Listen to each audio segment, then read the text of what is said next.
Yo la team, j'espère que vous allez bien, que vous avez passé une excellente journée. On se retrouve ce soir pour enchaîner notre petit quotidien concernant la CAN. On a fait la poule A, la poule B, la poule C. On va maintenant s'attarder à la poule D composée de l'Algérie, du Burkina Faso, de l'Angola également, de la Mauritanie. Forcément, on va enchaîner jusque dimanche avec mes prédictions score exact. Et dès lundi, je vais te donner mes paris sportifs. On le sait, c'est beaucoup plus intéressant. Donc n'hésite pas à t'abonner sur cette chaîne YouTube, également mettre ton plus beau pouce bleu pour le référencement. Si toi justement tu es sur cette vidéo et que tu es fan de paris sportifs, je t'invite tout simplement à rejoindre mon canal Telegram 100% paris sportifs. Le lien est dans la description mais également en commentaire épinglé. N'hésite pas à nous rejoindre sur YouTube, c'est principalement des avis et c'est sur Telegram que j'enverrai mes bêtes personnelles. Comme d'habitude, on va un peu analyser les sélections. On va commencer par l'Algérie. De son côté, l'Algérie doit clairement se racheter après sa mauvaise Coupe du Monde. Et également l'élimination lors du premier tour de la CAN. Alors mauvaise Coupe du Monde dans le sens où ils n'ont pas participé. Donc ça fait quand même deux grosses compétitions que l'Algérie se foire un petit peu. On le sait, c'est une nation qui a quand même de l'expérience. Et c'est qui aura à cœur de remporter à nouveau ce trophée. Pour cela, on peut quand même compter sur pas mal d'expérience à tous les nouveaux, que ce soit au niveau du gardien, des défenseurs, du milieu ou alors des attaquants. Forcément, offensivement, c'est un peu vieillissant actuellement. Je pense à Riyad Mahrez, à Bounedjah ou alors à Slimani. Mais on le sait également, l'expérience dans ce genre de compétition est primordiale. Donc je fais de l'Algérie quand même un très bel outsider de cette compétition. La deuxième sélection, c'est l'Angola. Là, par contre, au contraire de l'Algérie, offensivement, c'est un peu le néant. C'est une sélection qui marque très peu de buts et également qui est clairement sur le déclin. Il y avait eu des années 2000 plutôt encourageantes avec une participation à la Coupe du Monde 2006, des quarts de finale également en 2008 et 2010 de la CAN.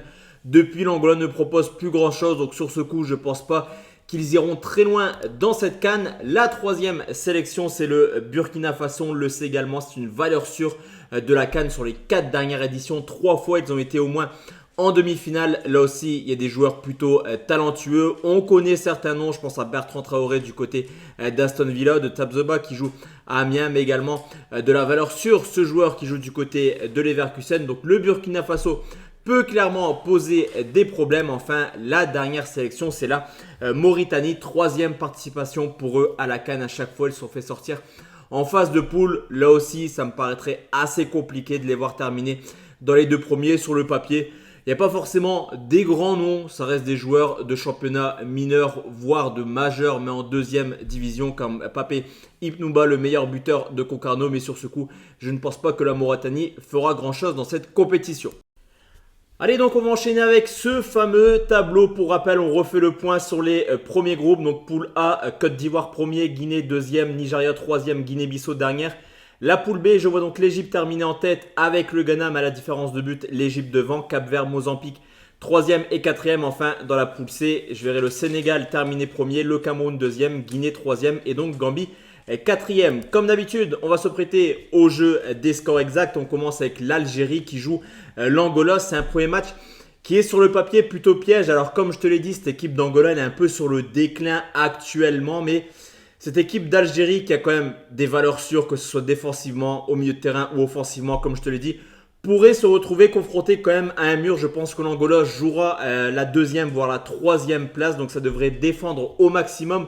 Je vois l'Algérie s'imposer péniblement, un peu comme le Sénégal hier sur le score de 1-0.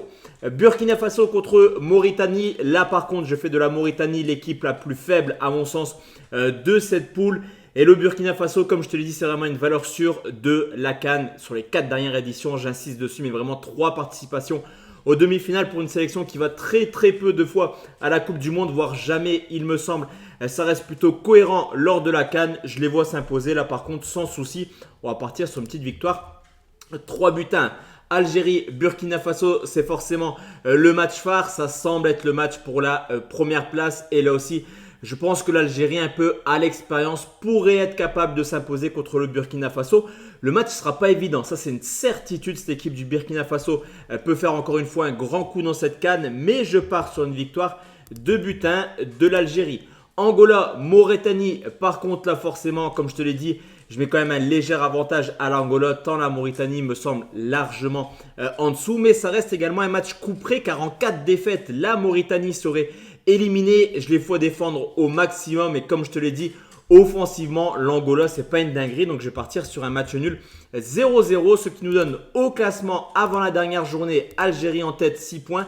Deuxième Burkina Faso 3 points. Troisième, quatrième Angola avec un petit point. Donc, tu l'auras compris, l'Algérie est déjà qualifiée. L'Angola est dans l'obligation de s'imposer contre le Burkina Faso ou alors de prendre un point en espérant terminer dans les meilleurs troisièmes. Mais je pense justement que l'Angola ne se contentera pas du point du match nul. Et je vois le Burkina Faso s'imposer sur le score de 2-0. Et enfin, Mauritanie, Algérie, même s'il devrait avoir un léger, voire un gros turnover du côté de l'Algérie. Je pense quand même qu'au vu de la sélection, c'est largement capable de battre la Mauritanie. Donc sur ce coup, je vais partir sur une nouvelle victoire de l'Algérie. Donc voir l'Algérie faire un très beau 3/3. Je vais partir sur une victoire tranquille des Algériens sur le score de 3-0. Ce qui nous donne au classement Algérie premier avec 9 points, Burkina Faso deuxième avec 6 points, Angola et Mauritanie 3e et 4e avec seulement un petit point. Donc si on suit cette logique, on constate tout simplement que pour les meilleurs 3e, et bien tout simplement le Nigeria avec 4 points et la Guinée avec 4 points sont quand même qualifiés pour la suite de la compétition. On se retrouve demain pour s'attarder sur une poule plutôt homogène. Tunisie, Mali, Afrique du Sud, Namibie. Honnêtement, mis à part la Namibie, il y a quand même 3 grosses sélections en Afrique. Et on finira tranquillement dimanche avec la poule F qui me semble être plutôt déséquilibrée avec le Maroc qui fait office de grandissime favori dans cette poule, mais également dans cette CAN, la République démocratique du Congo, la Zambie et également la Tanzanie. Excellente soirée à tous et à toutes. On se retrouve demain la team. Ciao, ciao.